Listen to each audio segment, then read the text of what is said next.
I'm recording this before day 2 of the Magnus Carlsen Invitational tournament is over, but I'm just calling it right now. This, for me, is the game of the day.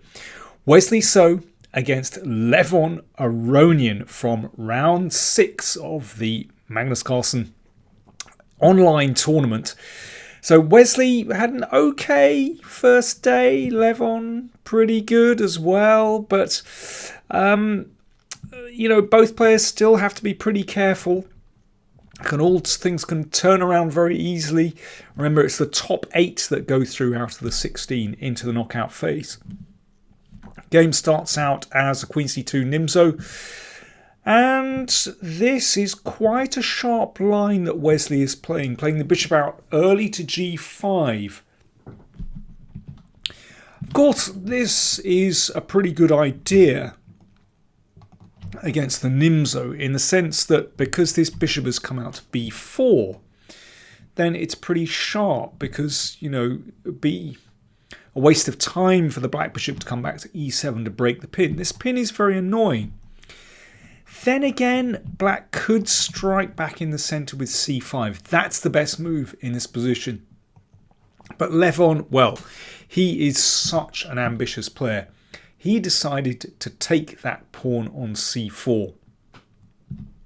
And so Wesley went for it and occupied the centre, played E4. And here, G5. Okay, time to break the pin. But naturally, that leaves black's king side a little bit ragged.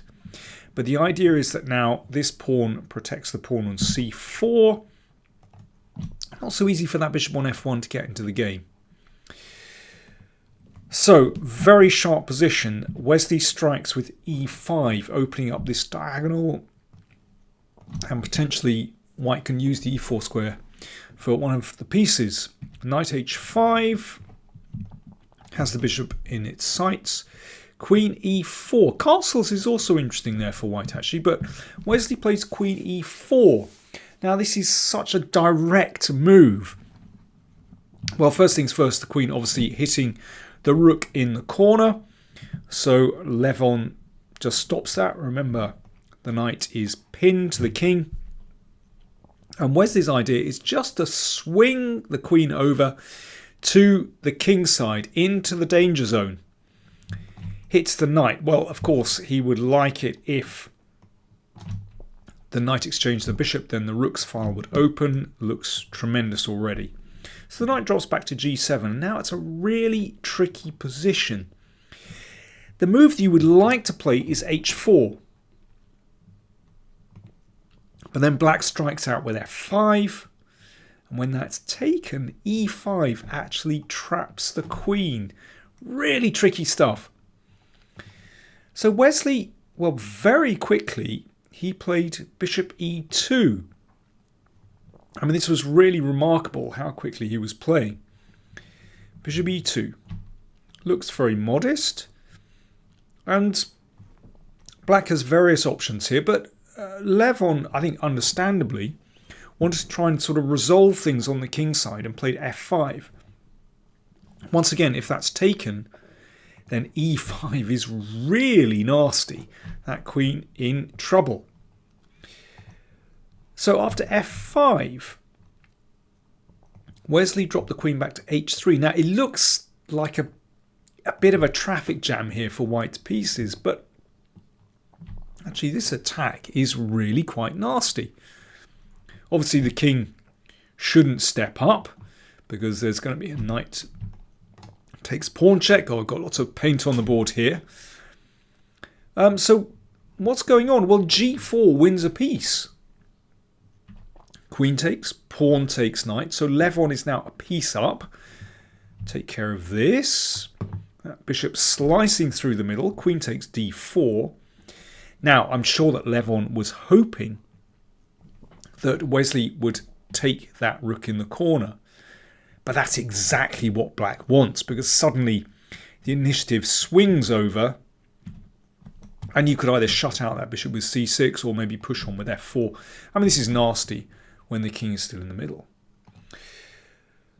So after this move, Wesley played castle's kingside. So he's a piece down. His king is now a bit safer.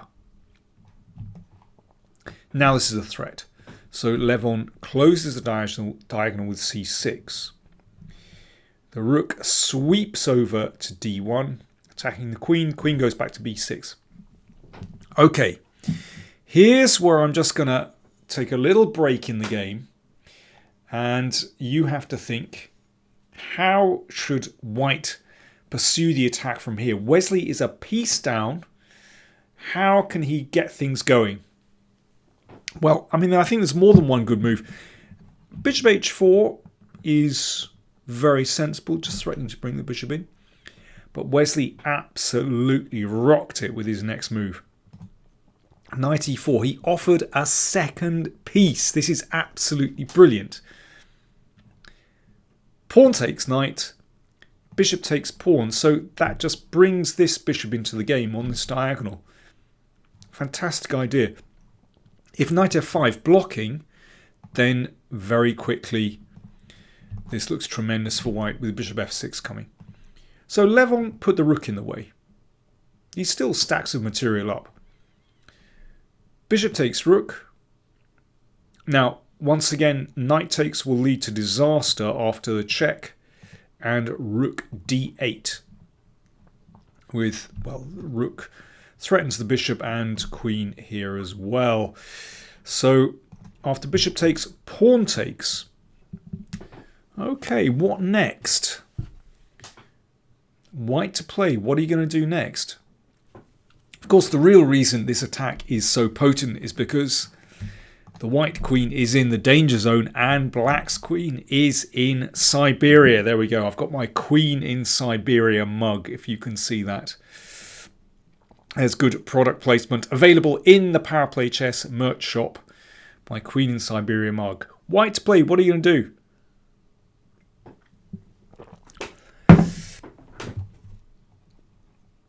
Pawn to e6.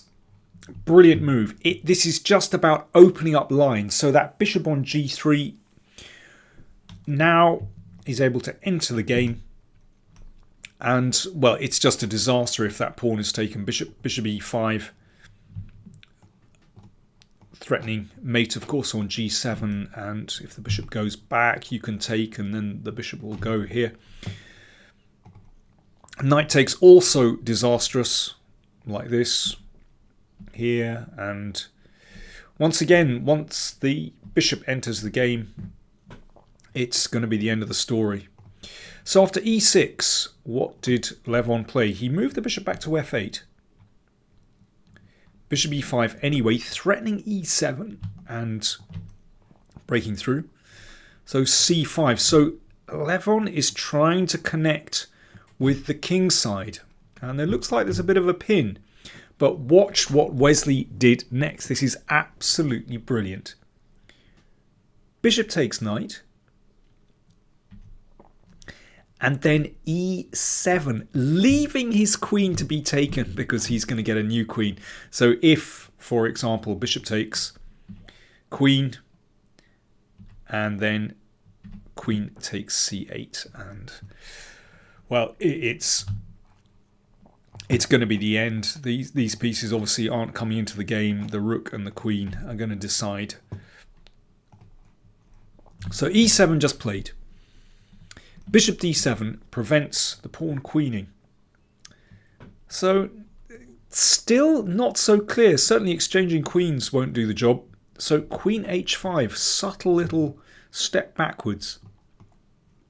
Trying to control e8. So queen c6. Stops the pawn queening. And now if rook takes, that actually isn't good enough. Black is, well, let's just see that very quickly. Rook takes, yes, you get material back. But actually in this position, black is all right here. Two minor pieces for rook. Black is all right. And watch those pawns on the queen side. So in this position, Wesley just played rook e1. What a calm move. And what a picture of harmony. Rooks in the middle, supporting the pawn on e7. So bishop e8 blocks the pawn, and rook d8, pinning. Knight a6, forced move. And here Wesley came up with an absolutely brilliant idea. Around about this stage, he was down to something like 4 seconds on the clock. Now, they do get 10 seconds each time they make a move, but still, he was going right down to the wire. Rook e6. Brilliant idea. So if queen takes, watch this. Check. King h7. Now, be careful because there is a threat of mate here. But actually, after the check, and then you play e8, and the queen covers e1 through an x-ray. And even after rook takes, you can actually play queen takes queen because that rook, well, can't go to d1, it just gets taken. So everything just falls into place, but that had to be calculated very carefully. And after rook e6, queen d7 played. Still very tricky. If rook takes, then bishop takes queen, which is okay for white, but actually Wesley finds something even better. Rook takes queen, or excuse me, rook takes rook. d1 is still covered by the queen on h5. And if queen takes, then rook check, and that's checkmate. So knight c7. Well, that seems to kind of shore things up for a bit, but watch, rook d8. And this breaks the defense. Because if queen takes, rook takes, and this leads to a decisive material advantage. And once again, absolutely crucial that that new queen covers the e1 square, otherwise it would be checkmate. So, rook d8. Knight takes rook. Rook takes bishop. Knight f8, and rook takes. That was the final move of the game. So if bishop takes, queen g7, excuse me, queen g6 check, the bishop blocks on g7, and you make a queen, and that's obviously game over. We take that one, and white has that big extra queen and obviously wins. Wow, what a sensational game from Wesley. So just walking on a tightrope for many moves, but I love his intuition. Star move of the game here, knight e4, absolutely brilliant.